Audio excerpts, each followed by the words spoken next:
Asians apparently don't get to be people of color. And mixed race people are all white for all that anyone cares, unless you agree with the far identitarian left. Then, of course, they'll agree with you that you're a person of color. I love how just none of this makes sense, right? It's all about power. It's all about manipulating people. It's all about just claiming, agree with me and you're whatever you want, and disagree and you're the bad guy, right? Let's take a look at what just happened in, I'm forgetting the state, but Mia Love, I think her name is. It's a black female Republican who lost to a white male Democrat. Where are the cries of racism there? Literally, a black woman was running as an incumbent, but a Republican, so they vote in the white male progressive. That's how it is. And what's funny is that there are people on the right who understand this. You know, like John James in Michigan was a black man who lost to a white woman, and there's no cries of racism. But in Georgia, where Stacey Abrams loses, it's all about racism. You get Bernie Sanders saying that in Florida and Georgia, it's just, some white people aren't ready to vote for a black person. What are you talking about? Mia Love and John James. It's an insane narrative, and it's just not going to work. In my last video, I talked about the border and how they're claiming that Mexicans are being racist against Hondurans. But here we have, once again, the left doesn't believe that they are racist when they are. Listen, if you want to use the definition of racism, that is prejudice plus power, okay, we'll use that one. Then when you have white progressives telling Asian people they need to score higher on tests to get into your school, wouldn't that be the powerful majority oppressing the minority? No, apparently not, because there are no rules, nothing makes sense, and so long as it gains power for the weird regressive left, it's okay. Here we have a story from the Daily Wire. Harvard, NYU Law reviews sued over racial quotas. An organization that opposes racial preferences has filed lawsuits against the Harvard Law Review and the New York University Law Review over racial discrimination involving quotas. Faculty, alumni, and students opposing racial preferences, FASORP, has filed Title VI and Title IX lawsuits against the two laws' reviews for discriminating against certain races in the name of diversity. And this is my favorite part. They try to claim that, we're trying to make things more diverse, so it's not racism, but then you literally tell people that based on race, they're not allowed to go to your school or be involved in your project. I was trying to explain to a friend of mine who is not from the United States, from Europe, who is a feminist. I said, listen, in the United States, you have a small faction of Republicans and people on the right who are identitarian, right? And I don't necessarily want to say Republican, but yes, some of them, they're white identitarian. And she's like, yes, of course. And I said, but the left is almost entirely identitarian. And this confused her. And I explained, look at Harvard. At Harvard, they're telling people that if you're Asian, you have to score higher on your tests to get in because there's too many of you. And she said, then how are they the left? And I said, thank you. Exactly. How is it that you can look at someone and say, based on the color of your skin and how your face is shaped, you can't go to this school. We're going to set a higher standard for people who look the way you do. And then what happens when someone has an ambiguous last name? The only thing you can do then is lie about your race. And is that diversity? Is that equity? Is that equality? When you have people who are Asian saying, don't tell them the truth about who you are, because if they find out who you really are, they will discriminate against you. That is racism. And it is being defended by these institutions, by the ACLU, and by the left. And you can tell this stuff always riles me up. For the obvious reason, I'm part Asian, obviously. So here we have a section that says, the NYU Law Review sets quotas. Its website declares that it evaluates personal statements in light of various factors, including but not limited to race, ethnicity, gender, sexual orientation, national origin, religion, socioeconomic background, ideological viewpoint, disability, and age.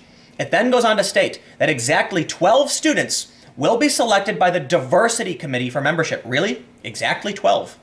The Harvard Law Review is only a bit subtler. It sets aside exactly 18 seats for holistic review, quickly adding that it is strongly committed to a diverse and inclusive membership and that applicants who wish to make aspects of their identity available through the law review's holistic consideration process will have the opportunity to indicate their racial or ethnic identity, physical disability status, gender identity, sexual orientation, and socioeconomic status. When I read these stories, there is a very real repercussion, and I resent it. And that is, I have to consider, when I'm looking at a potential wife to have a family with, what the race of our children will be, because these racists are trying to make everything about race. I want to be able to just love who I love. Okay, I'm going to be able to find someone who wants to have a family with me and not have to consider, will my children have to lie on their applications because these white progressives think it's not racist to tell Asians they don't get to go to their school unless they're smarter than literally everybody else. They have to score 1380 if they're a male on their SATs to get in. Meanwhile, Black and Latino students, 1100. That's just literally racial discrimination. It is white progressives with wealth and power using their power against a small minority. Why? Well, there's just too many Asians as it is. And I've thought about this. If I have potentially an Asian wife, then what do?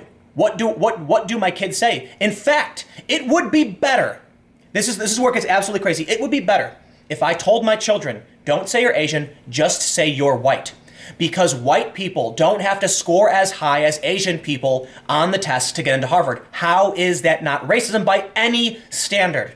Typically, the dictionary definition of racism is, positive or negative discrimination based on race.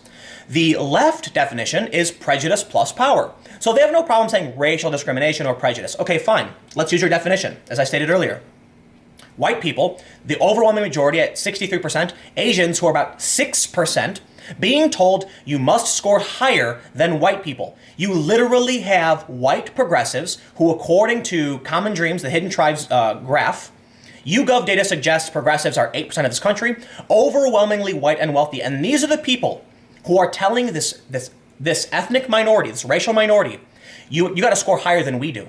What does that mean? White people have an easier time getting into Harvard than Asians do, but white people are the privileged powerful. How does that make sense, left? I don't know. And it's terrifying that I have to think about this when I'm thinking about the future of my potential family and my children.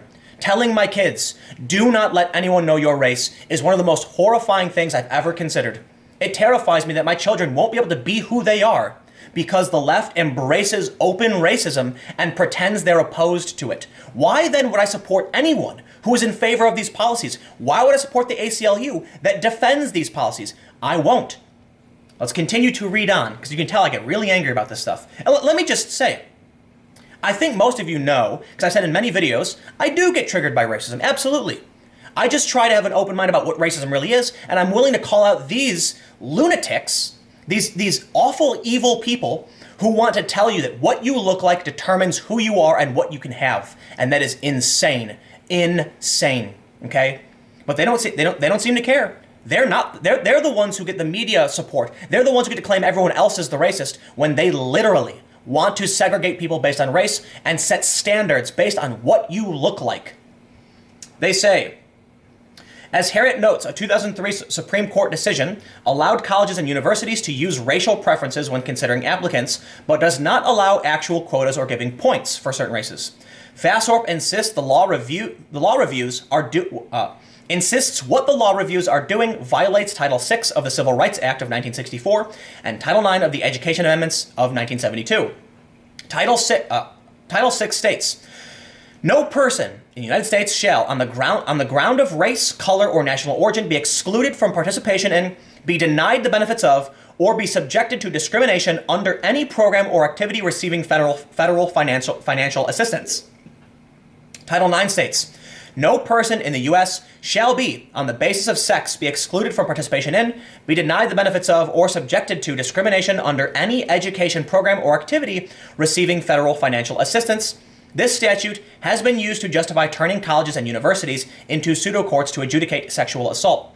It's easy to see how Harvard and NYU violate these statutes. Harvard is already facing another lawsuit over their affirmative action policies, which discriminate against Asian students. They actually said, apparently at Harvard, the administrators called Asians not likable, not courageous, on top of the fact that they want them to score higher on tests. And that serves to do one thing.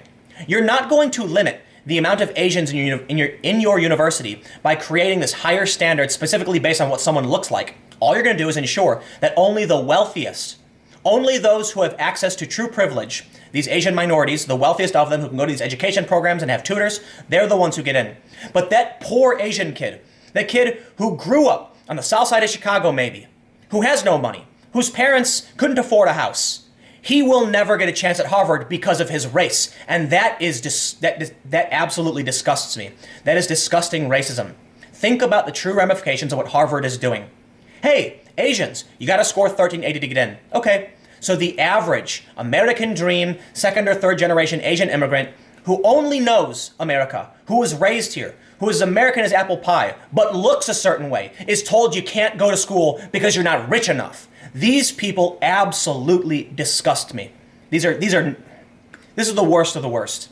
And it's one of the things I absolutely get angry about. I am sick and tired of the far left, Antifa, the regressives, pretending like they're the ones who oppose racism. When I go to Portland and I see overwhelmingly white people in black masks attacking Asian people, like look at, if you're familiar with Andy Ngo, okay? He writes for Quillette, he's written for the Wall Street Journal. He's an Asian.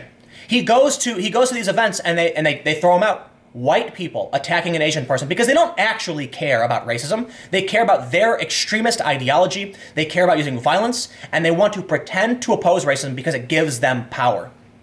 Plain and simple, I don't care where you are, left, right, top, down, whatever.